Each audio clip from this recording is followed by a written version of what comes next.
নমস্কার। শুরু করছি আজকের ধর্মতত্ত্ব। ওং শ্রী গুরুবে নমঃ। ওং হৌং নমঃ শিবায়। ওং হ্রিং শ্রী দুর্গায় নমঃ। ওং শ্রী পরমাত্মানে নমঃ। আজ থেকে শুরু করছি এক নতুন পর্ব, মহিষাসুর বধার্থে মাতৃ আবির্ভাব ও তাহার বাহন তত্ত্ব। শত্রুবৃন্দ, কয়েকটি পর্বে এটি আলোচনা করিব। এই নিবন্ধের বিষয়বস্তুর বর্ণনায় ভাষা, বাক্য ও শব্দ বিন্যাসের আমি সংগ্রাহক মাত্র। আমার আলোচনা সপক্ষে জ্ঞানীজন বর্ণিত মায়ের অমূল্য রত্নভাণ্ডার হইতে কিছু রত্ন আরোহণ করিয়া পাঠকদের অবগতির জন্য দেবী মাহাত্ম্যের কিছু দিক তুলিয়া ধরিতে চেষ্টা করিয়াছি মাত্র। আমার কৃতিত্ব বলিতে কিছু নাই, মায়ের ইচ্ছাই পূর্ণ হোক। প্রণত শ্রী মৃগাঙ্ক মোহন দেবনাথ। ভাষ্যপাঠে শ্রী প্রণব দেবনাথ। মহিষাসুর বধার্থে মাতৃ আবির্ভাব ও তাহার বাহন তত্ত্ব। আপ্তকম ঋষির সম্বোধন। কোন সে অমৃতলোকে অন্তরিক্ষ ভূমে সত্যের পূত জ্যোতির্ময় দেশে মায়ের অবস্থান তাহা মাই জানেন। আত্মদিন অজ্ঞানের কুহেলিকায় আচ্ছন্ন জীব সংসার কটাহে নিষ্পেষিত, দিশাহারা, দলিত, মথিত, ছিন্ন হৃদয় লইয়া হতাশার দীর্ঘ নিঃশ্বাস পরিত্যাগ করিয়া অতীব করুণ আর্তনাদে ডাকিয়া বলিতেছে, এসো আমার দুর্গতি নাশিনী, মোক্ষ প্রদায়িনী মা, তুমি তোমার এই সর্বহারা সন্তানকে রক্ষা করো। পুনঃ পুনঃ জন্মমৃত্যুর ঘাত প্রতিঘাত হইতে, রোগ শোক অনুতাপের উৎপীড়ন হইতে মা তুমি তোমার এই ছিন্ন মূল সন্তানকে উদ্ধার করো। রজগুণ সমৃদ্ধ মহিষাসুররূপী কাম ক্রোধ হইতে মা তুমি মুক্ত করো। ঋষি বলিলেন, সন্তানের এইরূপ আর্তনাদে মা আর সত্যলোকের অমৃতভূমে থাকিতে পারিলেন না। মর্তভূমে তাহার আবির্ভাব হইল। এক্ষণে জীবের জিজ্ঞাস্য, এই মা কে? তাহার স্বরূপই বা কি? তাহার অবস্থান কোথায় এবং তাহার আবির্ভাবই বা কেন? মেধা ঋষি বলিলেন, মা নিত্য, শাশ্বতা, সনাতনী। তাহার ধ্বংস ও উৎপত্তি নাই, বৃদ্ধি নাই, অপচয় নাই। তিনি অচ্ছেদ্য, অদাহ্য, অশস্য, অক্লেদ্য। সুতরাং ইন্দ্রিয়গ্রাহ্য নহেন, কারণ ইন্দ্রিয়গ্রাহ্য পদার্থ মাত্রই ধ্বংসোৎপত্তিশীল। এই আত্মাই তোমার মা। ইহার স্বরূপ কি? তিনি বলিলেন, নিত্যৈব সা জগমূর্তি।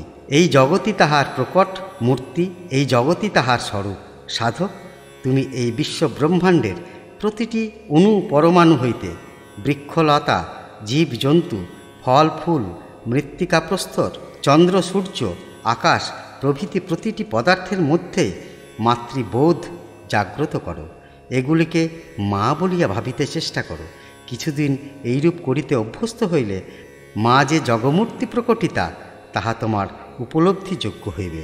অতঃপর তাহার অবস্থান তন্ত্রশাস্ত্র বলিতেছে, সহস্রারে মহাপদ্মে কর্ণিকা মুদ্রিতা চরেত আত্মা তদ্রব্য দেবেশী কেবল পারদম।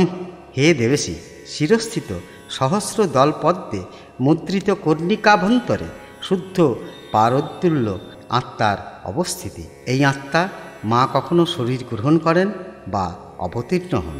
তখন মা আমার কৃষ্ণরূপে বলিলেন, যদা যদা হি ধর্মস্য গ্লানির্ভবতি ভারত অভ্যুত্থানম ধর্মস্য তদাত্মানাং সৃজম্যহম। হে ভারত, যখনই ধর্মের গ্লানি ও অধর্মের অভ্যুত্থান হয় তখনই আপনাকে সৃষ্টি করি, অর্থাৎ স্থূল শরীর ধারণ করিয়া জীবরূপে লীলা করি। এক্ষণে ধর্মের গ্লানি কি? এই অভ্যুত্থানই বা কি? জীব যখন সত্য ভাষণ সত্যের পথ পরিত্যাগ করিয়া মিথ্যার আশ্রয় লয়, লোককে প্রতারণা করিতে পারিলেই নিজেকে মহৎ বলিয়া মনে করে, মনে আনন্দ পায়। শাস্ত্র, ব্রাহ্মণ ও দেবতাকে কেহ মানিতে চাহে না, ধর্মশাস্ত্র কথা কেহ শুনিতে চাহে না। দ্বিজাতিরা সন্ধ্যা বন্দনাদি নিত্য কর্মহীন হইয়া পড়ে। অভক্ষ ভক্ষণে সকলেই তৎপর হয়, নারীর সতীত্ব থাকে না। গুরু ও পতিসেবা তুচ্ছ মনে করে। নারীরা সর্বদা রূঢ় কথা বলে, দয়াশূন্য ও লজ্জাহীন হয়। তখনই বুঝিতে হইবে ধর্মের গ্লানি হইয়াছে। এই ধর্মের গ্লানি দূর করিবার জন্য তুমি মা কৃষ্ণরূপে নিজেকে সৃজন করো, অর্থাৎ শরীর পরিগ্রহ করো, তুমি নিরাকার, তখন সাকার হও, এই বিশ্বে অবতীর্ণ হও। এই অবতীর্ণ মানে নিচে নেমে আসা। সপ্তম জ্ঞান ভূমিতে আরূঢ় পুরুষ জগৎ জ্ঞানই হারাইয়া ফেলে, তখন তাহার কথা বলিবার সামর্থ্য থাকে না। তাই এই জীবজগতের সঙ্গে সম্পর্ক স্থাপন করিতে মাকে আমার পঞ্চম স্থান বিশুদ্ধ চক্রে নামিয়া আসিতে হয়। কেন তিনি এখানে নামিয়া আসেন? অর্থাৎ শরীর পরিগ্রহ করেন। পরিত্রাণায় সাধুনাং বিনাশ্চায় দুষ্কৃতাম ধর্ম সংস্থাপনায় সম্ভবামি যুগে যুগে। সাধুগণের পরিত্রাণ, দুষ্কৃতকারীদিগের বিনাশ এবং ধর্মস্থাপনের জন্য আমি যুগে যুগে অবতীর্ণ হই। সাধুদের পরিত্রাণের জন্য। এক্ষণে সাধু কাহারা? যাহারা সাধনশীল, ভগভক্ত, শ্রদ্ধাচারী, ন্যায়নিষ্ঠ, সত্যদর্শী, ব্রহ্ম জ্ঞান লাভে তৎপর, তপ শৌচ দয়া সত্যপরায়ণ, তাহারা সাধু। সত্যগুণ সম্পূর্ণ ব্যক্তিই হইল সাধু। সাধন পথে বিচরণশীল ব্যক্তির বিশেষ কিছু সমস্যা আসিয়া দাঁড়ায়।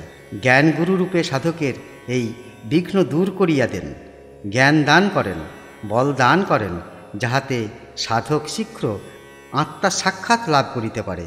ইহাই সাধুদের পরিজ্ঞান। দুষ্কৃতকারী কাহারা?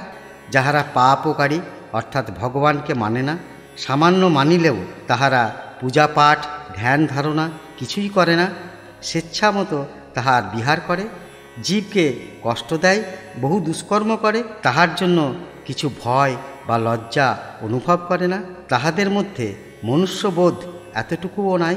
যেটুকু বিদ্যা বা জ্ঞান আছে তাহার দ্বারা জীবের কেবল অপকার সাধন করে। ইহারাই সমাজে দুষ্কৃতকারী। এই সকল রাক্ষস ও আসুরিক প্রকৃতি পুরুষদের বিনাশের জন্য ভগবান আসেন। নমস্কার বন্ধুরা, আজ এই পর্যন্ত। আগামী পর্বে ধর্ম সংস্থাপন সম্বন্ধে আলোচনা করিব। নমস্কার।